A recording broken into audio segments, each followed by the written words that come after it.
Jadi saya membaca keputusan Gerindra untuk mencapreskan Pak Prabowo secara dini untuk 2029 itu tak lepas dari putusan MK yang membuka barrier to entry, bahkan menghapuskan presidential threshold, dan itu membuka kesempatan buat siapapun partai yang lolos sebagai peserta pemilu 2029 untuk mencapreskan kadernya. Jadi artinya bukan hanya partai yang lolos PT, partai yang tidak lolos PT asalkan tetapkan sebagai peserta pemilu itu boleh menurut putusan MK.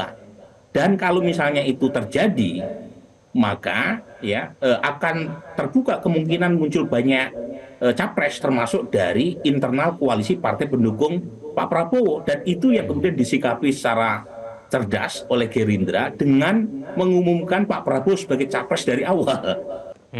Ya, berhubungan dengan tahun 2029, Bang Astrio, kenapa kemudian Partai Gerindra tidak langsung saja mengajukan paket Prabowo Subianto bersama Gibran Rakabuming Raka di tahun 2029? Kan hubungannya sudah semakin dekat nih. Ya, tentu saja pertama kami seluruh kader-kader Partai Gerindra bersyukur bahwa Bapak Prabowo bersedia untuk kembali memimpin Partai Gerindra sebagai Ketua Dewan Pembina dan juga Ketua Umum dari 2025 sampai 2030. Kami juga bersyukur bahwa Presiden Prabowo menerima dorongan dari kami semua kader Partai Gerindra untuk kembali maju sebagai calon presiden di tahun 2029. Kami menyadari bahwa memang 2029 itu masih sekitar hampir 5 tahun lagi daripada sekarang.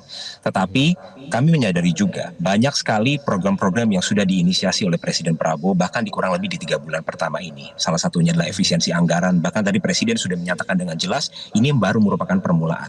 Akan ada beberapa efisiensi serta penambahan pemasukan untuk negara, baik dari PNBP melalui pembentukan BP Danantara, maupun juga akan memboosting revenue kita dalam jangka panjang, yaitu melalui penerimaan pajak yang akan semakin bertambah ke depannya.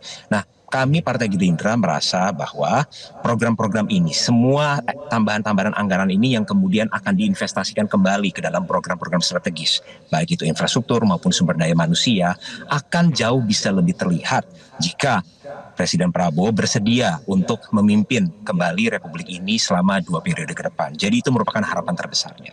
Nah, tetapi bagaimanapun juga untuk menentukan tiket di tahun 2029 ini masih banyak proses-proses politik yang pasti akan dijalani. Kita memiliki juga sistem politik multipartai di mana saat ini kita tergabung di dalam Koalisi Indonesia Maju yang tentu saja semuanya harus dibicarakan dengan mitra-mitra koalisi. Tetapi kami ingin menegaskan bahwa sinergitas antara Presiden Prabowo dengan Wakil Presiden sudah terjalin dengan sangat baik dan merupakan menunjukkan sebuah kekompakan tim untuk memimpin Republik ini selama 5 tahun ke depan. Oke, Mas Burhan, berhubungan dengan tahun 2029, menurut Anda peluang Gibran Rakabuming Raka nanti bagaimana? Ya, jadi saya membaca keputusan Gerindra untuk mencapreskan Pak Prabowo secara dini untuk 2029 itu tak lepas dari putusan MK yang membuka barrier to entry, bahkan menghapuskan presidential threshold, dan itu membuka kesempatan buat siapapun partai yang lolos sebagai peserta pemilu 2029 untuk mencapreskan kadernya. Jadi artinya bukan hanya partai yang lolos PT, partai yang tidak lolos PT asalkan tetapkan sebagai peserta pemilu itu boleh menurut putusan MK. Dan kalau misalnya itu terjadi, maka ya akan terbuka kemungkinan muncul banyak capres termasuk dari internal koalisi partai pendukung Pak Prabowo, dan itu yang kemudian disikapi secara cerdas oleh Gerindra dengan mengumumkan Pak Prabowo sebagai capres dari awal.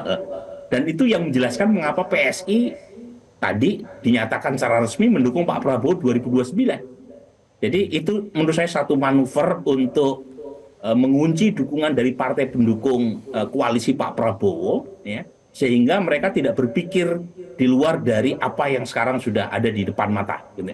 Nah, pertanyaan tadi bagaimana dengan Mas Gibran? Nah, dengan PSI menyatakan mendukung Pak Prabowo, secara otomatis Mas Gibran ya posisinya sementara ini paling tinggi ya maju lagi sebagai cawapres.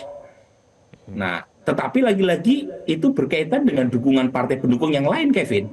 Kan insentif untuk mendukung Pak Prabowo salah satunya adalah mendapatkan posisi sebagai cawapres Pak Prabowo. makanya saya merasa ini satu isu yang saya kira akan diputuskan nanti ya. Ini ibarat Pilpres 2029 jadwal sholat maghrib, hari ini tuh masih jadwalnya sholat subuh. Jadi masih jauh ya, konstelasi berkaitan dengan jangankan cawapres, capres pun sangat mungkin terjadi dinamika ya, minimal sampai tahun 2027 hingga 2028 baru terjadi ya konsolidasi baik di tingkat elit maupun massa. Mas Burhan, jadi masih terbuka peluang begitu kalau Gibran Rakabuming Raka nanti di tahun 2029 akan menjadi lawan dari Prabowo Subianto? Itu yang sepertinya tentu peluang itu ada, tetapi pertanyaannya seberapa besar. Nah, kalau melihat apa yang diputuskan oleh Pak Gerindra ya dengan mendukung Pak Prabowo dan kemudian diikuti oleh PSI kan satu-satunya partai yang kemungkinan bisa mengusung Gibran. Ya. Tetapi PSI mengatakan tetap mendukung Pak Prabowo sebagai capres 2029.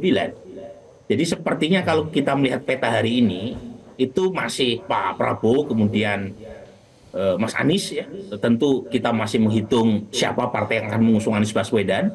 Tetapi kalau kita lihat secara elektoral, hasil survei indikator bulan lalu itu masih menempatkan Mas Anies di peringkat kedua. Meskipun selisihnya agak jauh dengan Pak Prabowo, tetapi lagi-lagi Anies masih punya kekuatan massa yang cukup lumayan. Ya. Dan yang ketiga adalah capres yang diusung oleh PD Perjuangan. Karena bagaimanapun PD Perjuangan pemenang pemilu 2024, dan dengan dihapuskannya PT Presidensial Threshold, PD Perjuangan punya kekuatan untuk mengusung sendiri tanpa harus berkoalisi dengan partai lain. Oke, baik, kita akan tunggu dinamika politik selanjutnya. Bang Astrio, Mas Burhan, terima kasih sudah bergabung bersama kami di Prime Time News. Selamat malam. Jelajahi cara baru mendapatkan informasi. Download Metro TV Extend sekarang.